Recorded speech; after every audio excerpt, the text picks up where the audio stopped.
ازيكم يا اجمل متابعين. النهارده هنعمل مع بعض وصفه غدا حلوه جدا. هنعمل مع بعض النهارده عدس بجبه مطبوخ، او العدس بجبه بالصلصه.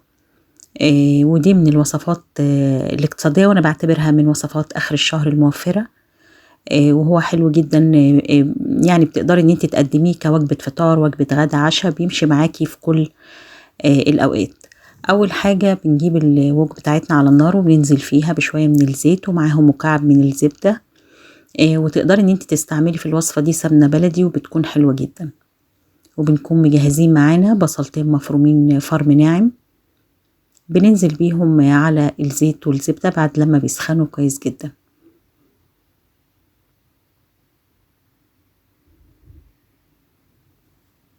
في الوصفة دي بنحاول ان احنا نخلي البصلة يكون لونها ذهبي شوية، تاخد لون معانا. كل ما بتديها لون شوية بتدي معاكي طعم اجمل في الوصفة بتاعتك.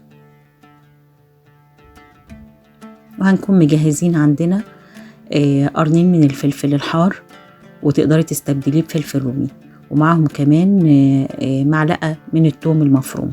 هننزل بيهم على البصلة بتاعتنا بعد لما تبتدي ان هي تصفر وتاخد لون معانا.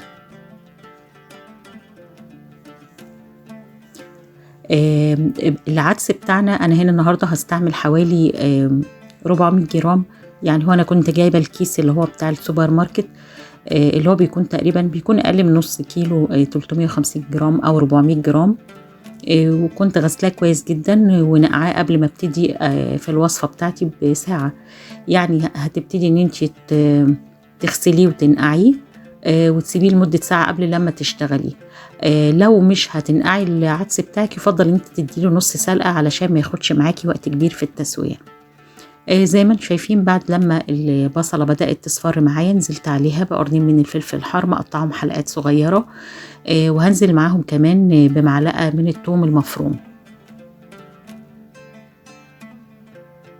وهتبتدي في الوقت ده تشمي روايح جميلة طالعة من الوك بتاعتك، الفلفل الرومي أو الحار مع الثوم والبصل بيدوا ريحة وطعم هايل لطعم الأكل بتاعك عامة. بعد كده هننزل عليهم بمعلقتين من الصلصة البيوريه أو معجون الطماطم، وهنديلهم كده تقلبتين مع البصل لحد لما ناخد اللون بتاعهم، ونطلع المواد الحافظة من الصلصة بتاعتنا.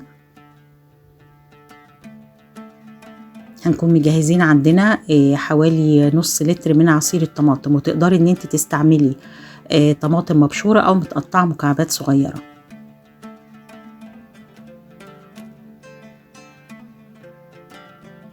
هننزل دلوقتي بعصير الطماطم، وهنديله تقلبتين كده مع الصلصة والبصل وباقي المكونات. بعد كده هننزل عليهم بالتوابل بتاعتنا اللي هنستعملها. وهنستعمل هنا معلقة صغيرة من الملح، ومعلقة صغيرة من الفلفل الأسود، ومعلقة صغيرة من الكمون، معلقة من الكزبرة يعني، والبابريكا، معلقة من البابريكا. كل المقادير دي إن شاء الله هكتبها لكم بالتفصيل في صندوق الوصف. وهنزل عليهم كمان بمعلقة من السكر، وده علشان استعملت معجون طماطم، ومكعب من مكعبات المرقة. والخطوة دي اختيارية، لو مش بتحبي تستعملي مكعبات مرقة في الطبخ تقدري ان انت تستبعديها.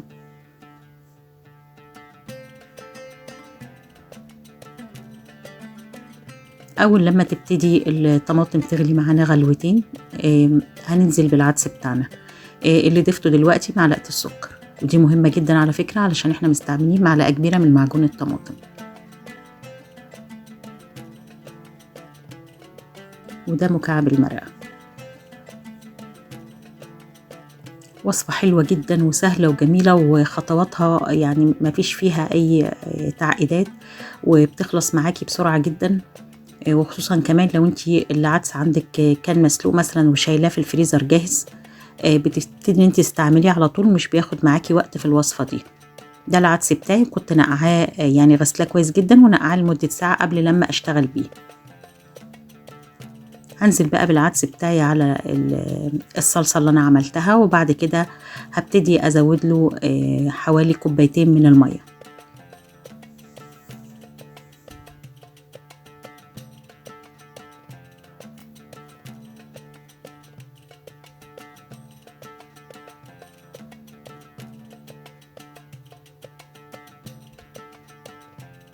هنا العدس لازم تكوني على طول ملاحظاه وبتكشفي عليه كل شوية وبتقلبيه علشان ما يتلسعش منك في أرضية الوك بتاعتك أو الحلة اللي بتستعمليها، لأن العدس عامة بيكون فيه مادة نشوية فبيمتص المية بشكل كبير، يعني بيحتاج ان انت كل شوية بتزودي له شوية مية.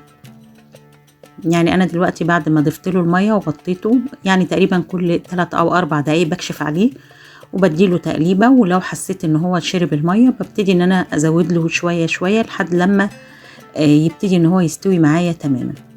لو انت بقى سلقاه نص سلقة هتوفري بقى على نفسك الخطوات دي وهتنزلي بيه على طول على الصلصة بتاعتك ومش هياخد معاكي اكتر من 10 دقايق.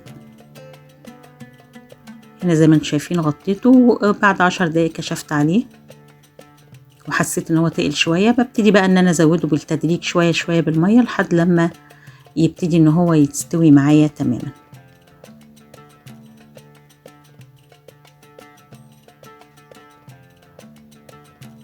عايزه اقولك ان دي من الوصفات الجميله جدا والمغذيه، لان انتوا عارفين ان العدس غني بالبروتين النباتي وفيه مضادات اكسده، وكمان يعتبر وجبه مشبعه جدا، وتقدري ان انت تقدمي معاها بطاطس محمره او بتنجان مخلل او مسقعه اي حاجه، ولو هتقدميه لوحده بس كده مع شويه سلطه هيكون حلو جدا جدا معاكي.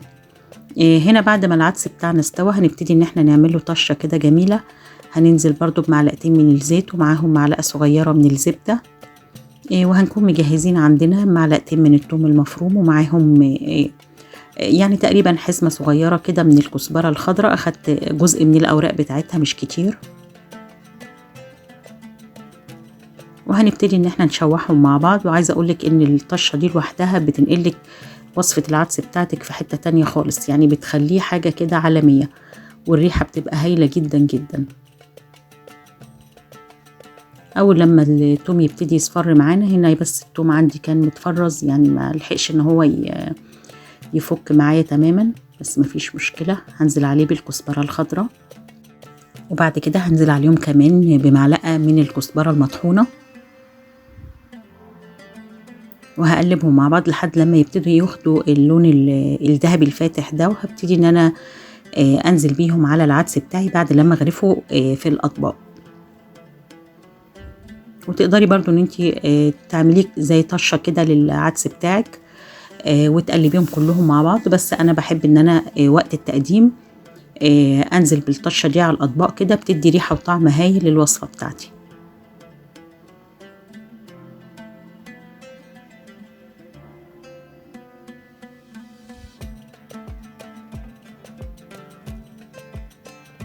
وصفه سهله وسريعه وبسيطه وجميله، وبرضو من فوائد ان احنا نحتفظ بالبقوليات والحاجات دي مسلوقة في الفريزر بتاعنا، بتنفع معانا جدا اخر الشهر. زي كده تطلعي كيس من العدس المسلوق وتبتدي تعملي بيه وصفة كشري، تعملي بيه العدس اللي بالتقلية ده او بالصلصة ده، بيبقى حاجة رهيبة، طعمه جميل جدا جدا جدا. دي من الوصفات القديمة واللي كانت أمي الله يرحمها بتعملها، وكانت من الأكلات المفضلة بالنسبة لي. فالنهاردة أنا كنت سعيدة جدا وأنا بعملها، لأن هي بتفكرني بطعم الطبخ بتاع أمي الله يرحمها. زي ما انتم شايفين بدأت بعد كده أنزل بالطشة على الأطباق بتاعتي بعد ما غرفتها، وكنت مجهزة معاها عيش بلدي. الوصفة دي من جمالها يعني ما بتشبعيش منها أكل، يعني عايزة قد 100 رغيف كده علشان تقعدي تاكلي وتشبعي منها. التوم مع الكزبرة الخضراء لما بيتشوحوا مع بعض كده ويخرفشوا على النار كده، وتبتدي ان انت تنزلي بيهم على وش الاطباق بتاعتك، بتبتدي ان انت تشمي روايح هايلة، ده غير الطعم في حتة تانية خالص. عايزه اقول لكم وانا بدوق دلوقتي منه بالعيش ما كنتش عايزه ابطل اكل وما وقفتش تصوير الا لما خلصت الطبق اللي قدامي ده كله، وما اعرفش اكلت كام رغيف بصراحه. عايزه اقول لك بقى ان انت يعني كنت عامله النهارده كمان مسقعه مع الوصفه دي وبطاطس محمره، انا ما بصيتش لاي حاجه جنبه، يعني هو الطبق ده وشكرا. وكانت غدوه جميله جدا جدا بالنسبه لي. يا رب الفيديو بتاعي النهاردة يكون عجبكم ويكون نال رضاكم، وأكون قدرت أفيدكم بأي معلومة ولو كانت بسيطة. ولو عجبكم الفيديو بتاعي ما تنسوش تكتبوا لي رأيكم في التعليقات، وما تنسوش اللايك والشير، وبألف هنا، مع السلامة.